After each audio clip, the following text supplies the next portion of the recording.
जो धूमावती माता है उनका भोग लगाने के लिए, आज शनिवार है ना, तो शनिवार को उनका भोग लगता है। भोग डेली लगता है और उनका भोग लगता है चटपटे से, नमकीन से।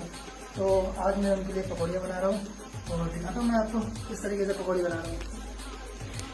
ये देखिए, बेसन और ये गर्मा गर्म पकौड़ियाँ निकल रही हैं। तो पकौड़ी हम लोगों ने बनाई है। तो गुरु जी अब भोग लगाएंगे धूमावती माता का। गणेश दादा साथ में और मैं भी साथ में है, और अभी हम सब लोग मिलकर भोग लगाएंगे। तो बैठी है हमारी मैया।